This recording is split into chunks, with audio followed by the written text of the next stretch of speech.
Hi there, and welcome to Ancestral Recall. I'm your host, Eli Kaplan. Today, we're looking at one of the absolute staples of pop fiction. They're everywhere, they're powerful, and they want your brains. Yes, today we're looking at the zombies of Magic the Gathering. While most ancient cultures have stories of dead bodies rising up and attacking the living, the most popular concept of the zombie refers to a soulless, mindless husk. But that isn't always the case. Caribbean stories of religions such as Santeria, founded by descendants of African slaves, refer to the spirits of the land, the Loa, reanimating the dead who come back to life with a mindfulness. These zombies could be destroyed with salt, a material that many cultures hold as sacred, a necessity for life. With that said, the modern archetype of zombies comes from modern cinema. George Romero's film Night of the Living Dead captured much of the political tension and fear of the other of the 1950s, and its sequels and descendants have focused on the dual horror of the monsters and the nature of humanity becoming feral and monstrous itself in the struggle to survive. Several films have established zombies as the anti-movie monster, in that zombies are terrifying not because of their individual strengths, but as part of a collective. A single zombie isn't going to destroy a town, and you can run from it without a problem. Whether that setting is modern day America, or medieval Europe, or feudal Japan. Almost anyone can put together an action plan to deal with a single zombie, likely with things you can find around the home, for under $10. But 10,000 zombies, and infectious zombies? Well then, you're in trouble. The individual is in danger of being overrun by mass numbers to a level that seems endless. All other human desires, love, peace, understanding, shrink away as survival crowds out all else. It's dehumanizing, and it's an adult fear. That's why zombies are such a staple of modern pop culture. Zombies started in Magic with scathed zombies. Underperforming by today's creature standards, this shadowy cadre of the undead partnered with a rare, the Zombie Master. Now, Zombie Master didn't pump Scathed Zombie stats, but did give it some relevant abilities. However, from a scant 2, the numbers of the dead slowly swelled, seeing print across early sets from the Drowned to Balduvian Dead. Some one-drop zombies such as Carnophage and Sarcomancy, the first good zombie token producer, contributed towards a mono-black aggro hatred archetype during Tempest block. But the creature type really didn't pick up much steam as a whole until the printing in 2001 of Lord of the Undead, who finally gave the tribe a stats pump as well as a very relevant reanimation ability. But the real breakthrough set for zombies was in Onslaught, the first tribal-themed set, which brought the Shamblers to actual tournament play. Unsurprisingly, original Innistrad block also raised interest in zombies, and I had to fend off quite a few of the Walking Dead during that set's Time in the Sun. Yeah, Time in the Sun.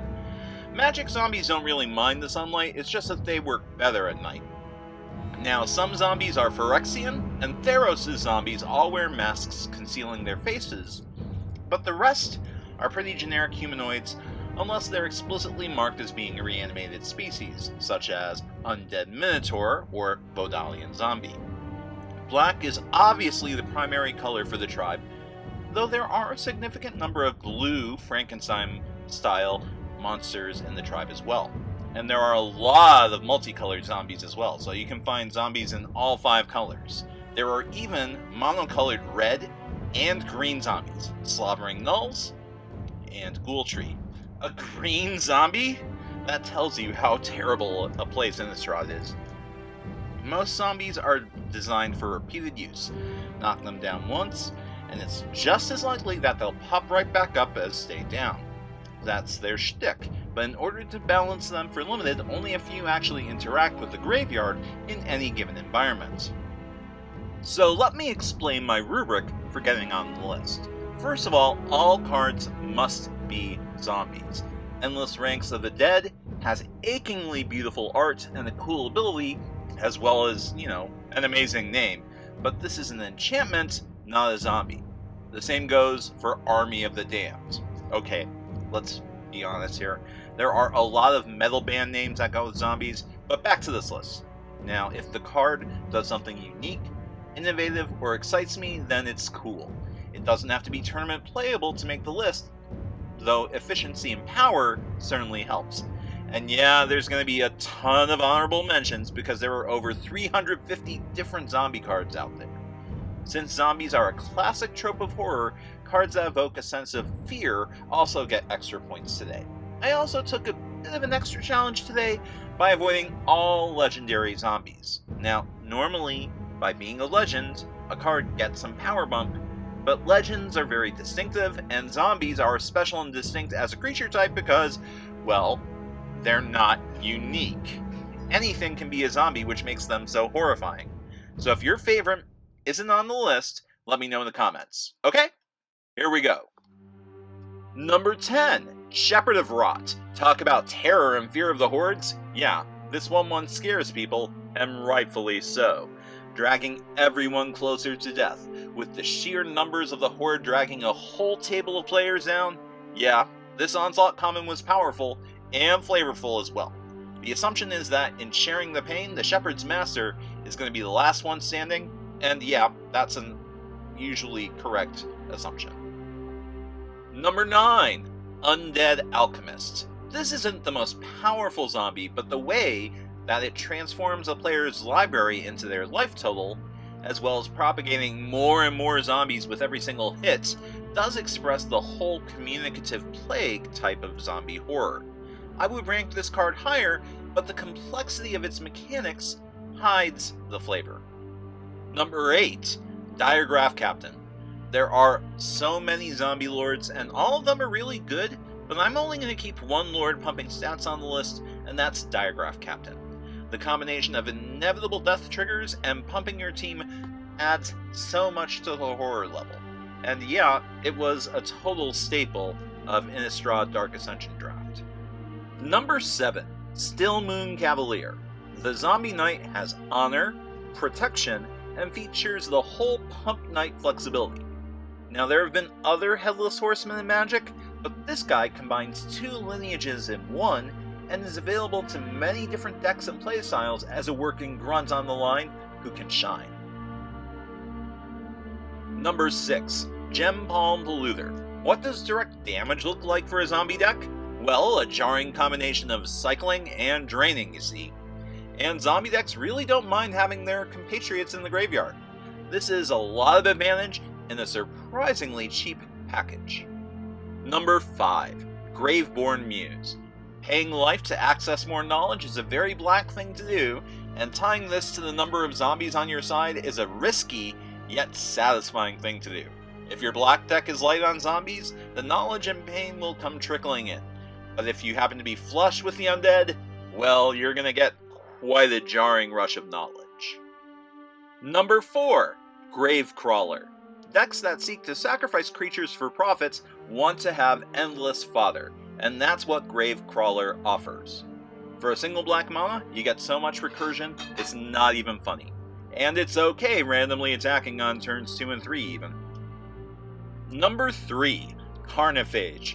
The first cheap zombie, along with Sarcomancy, which, okay, doesn't count because, hey, it's an enchantment. But this guy gets to nibble away at your opponent, but he takes smaller chunks out of you. Unlike most black creatures with drawbacks, at least you can tell this guy to be quiet and linger away tapped. Number 2, Phyrexian Crusader. Ugh! A first striking infect creature? Get it away from me. And yet, the Phyrexian Crusader was so very hard for lots of decks to get rid of while it was in Standard. With 2 of the 3 best removal colors shut down by protection, this guy faces a challenge in that he only works well with a deck with a large critical mass of infectors. In Standard, yeah, this guy was a major threat, and he put fear into people. Before we get to our number 1 zombie though, let's take a few minutes to look at some of our honorable mentions. Relentless Dead. This guy beats cheaply, has a great evasion ability, and can come back constantly. And the art, well yeah, it's amazing. I'm putting this first on my honorable mention list because the card is so new and has so much to prove yet, and I haven't had a chance to play with it, so I can't personally vouch for its effectiveness, but I think this card is going to have a heck of a lot of impact. Soulless one. How many zombies are there in the graveyard? The answer is more than you think. Enough said. Rotlung Reanimator. This death cultist has finally reached over to the other side and grown more powerful in his undeath, and he teaches his followers how to follow him. I used to play clerics in Onslaught Constructed during Standard, and this guy was a linchpin for the deck. Oris Devilmoon. Okay, this guy's way overcosted, but he's a zombie thanks to a Gatherer update, and yet he doesn't make zombie tokens, he makes minor demon tokens. Oris, you're so crazy, but sorry, no legends on this list, so you get honorable mentions. Cedrus, the Traitor King.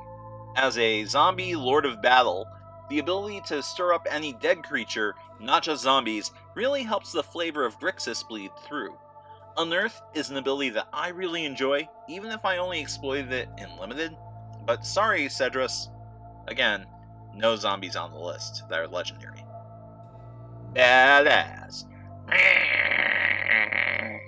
I like sound effects in Magic. Sue me, this is my list. Deadhead. A tragically underappreciated visual pun of reference from Unglued. Hey, I just said, this is my list. Helldozer. This is a sweet card with a cool name and an amazing ability. But it's a remake of ABU's Demonic Horde, which isn't a zombie. Sorry, Helldozer, you almost made the list. And the number one zombie of Magic the Gathering is Geralf's Messenger.